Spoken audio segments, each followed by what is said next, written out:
Well, the project, What It's Like to Be Blank at New Trier, is an identity project that we've been working on, Student Voices and Equity, for about 3 years now, but it officially started to take form this year.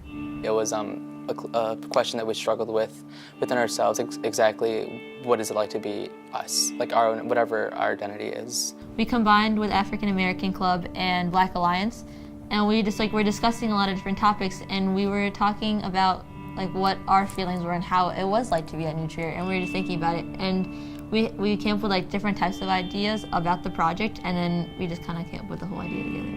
We all wrote what we felt as a part of the question, and then we decided to take it further.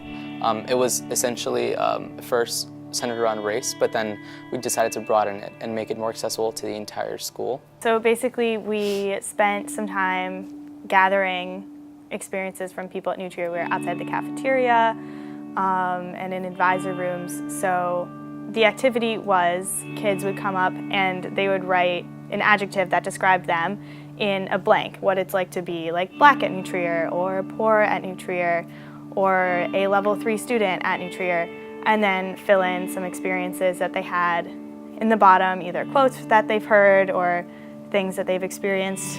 We collected hundreds. Yeah. A lot. Over 100. And then we sorted through them and we selected and posted them around the school.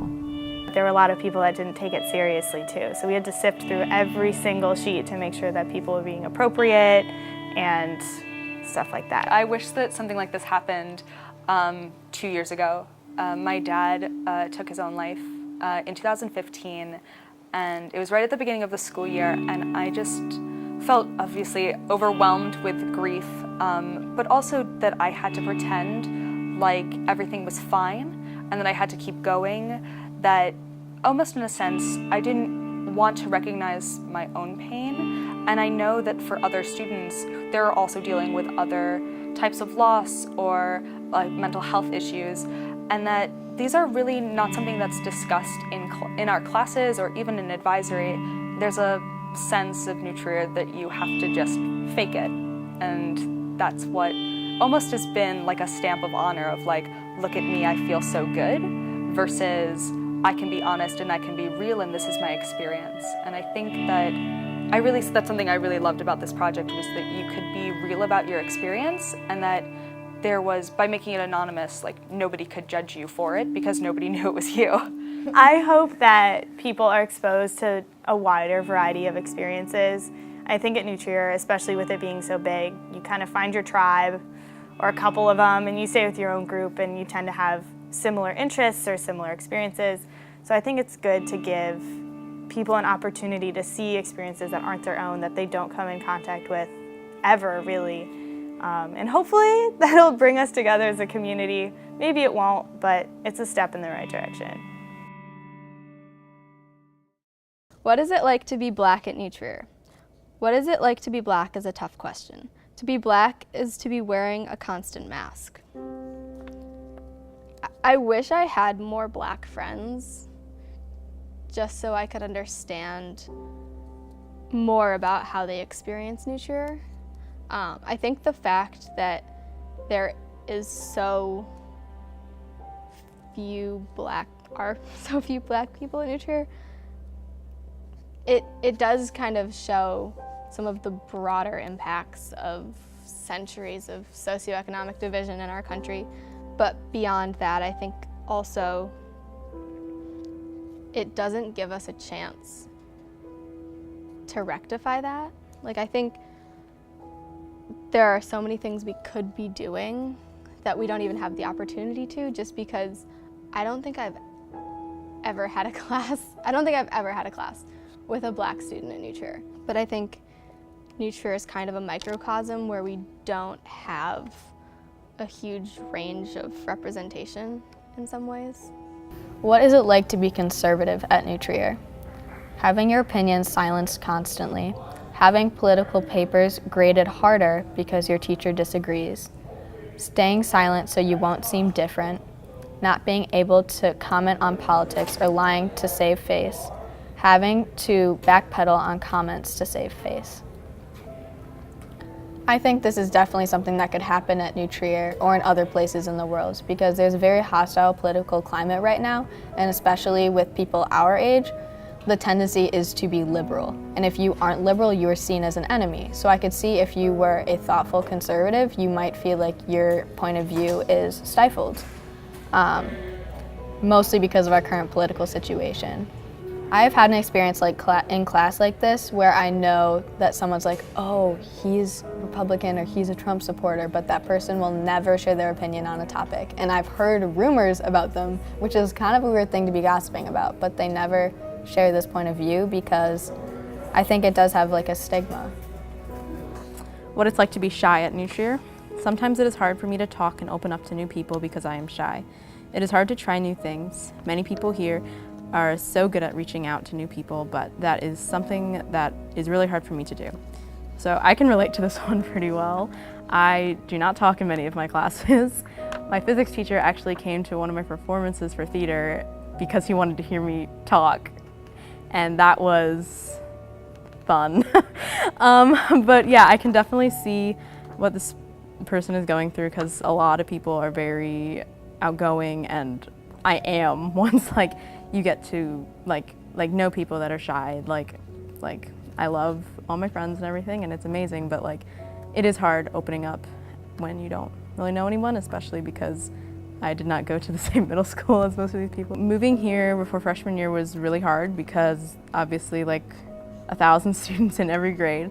I had 60 in my graduating class, I think, and I mean it was a private school, but it was really different just because like I had always known a lot of them for a really long time, but I've moved a lot, so like it wasn't that new, but like this was very different.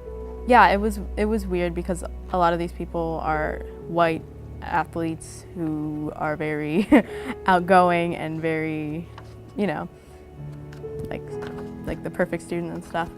So yeah, it was hard at first. What it's like to be female at New Trier. I'm often told or asked to put my emotions in check, that I'm being too sensitive or coming from a place of emotion. I feel like my opinions and point of view is stifled in these moments. I don't always feel valued as a human because of this. Suppress, breathe, and be quiet.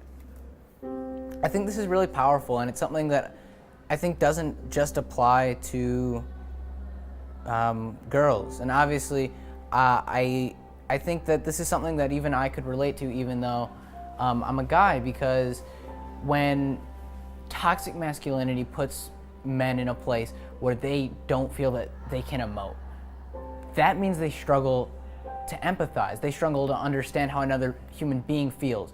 So if I don't feel anything, why should you feel anything? And why should your feelings be valid? They don't realize that feelings are a tangible thing. Feelings are something with actual consequence and effect. When a man who's surrounded by this concept of toxic masculinity is told about feelings, he feels that they're superfluous. He doesn't understand that we evolved to have feelings because that differentiated us from every other animal in the animal kingdom. So I love this. Student responses have been great. We were like spying on the people watching, like reading the different responses. Like we were pretending we were reading them too, even though we already read all of them, of course. And so we were listening, and a lot of people were like, wow, I never realized this was happening, or like, wow, like this is actually pretty cool that I'm getting to read this. And like I was like, people came up to me because they knew I was on the project like another time, and they were like, I'm so thankful you made this project. Like this has been such a cool experience for like me and for other students. Like they were just like amazed. Some of them were amazed. Some of them were like totally agreed with like what was happening. Some of them reflected and had like really great responses to them. I have not heard much from I have heard nothing from the administration. Did you hear anything from the administration? No, not really. I mean, Typical. We have been asked to attend the board, or maybe I think we asked to attend the board meeting on Monday. So we're giving like a short 5-minute presentation about it, and hopefully the administrators will kind of see what's going on. I think that this was a good starting step. There were, like again, when we were thinking of different ideas, you know, we had more ideas of you know, projects like this, African American Club and Student Voices in Equity. So it would be awesome to see that they continue with this sort of thing. We were talking about bringing it to sophomore advisories when they're kind of getting adjusted to the new building. You're a sophomore, you could speak more to what that is, but like kind of having advisories do this activity and anonymously writing down how they experience New Trier and then sharing it as an advisory and kind of using it as a smaller community bonding experience. We're moving the panels over to Northfield, so the freshmen are getting a taste of it, which is awesome. I definitely plan on continuing this project. I mean, we're both seniors, so I'm not sure if we can continue doing it here, but in college and even further beyond that, I feel like this is a great opportunity or a great idea to bring to places where there's a lot of people who are silenced, and that's everywhere, honestly. If you think about it, that's everywhere. There's a marginalized group in every social situation where, and this project would give them the opportunity to do what it did for me. Yeah.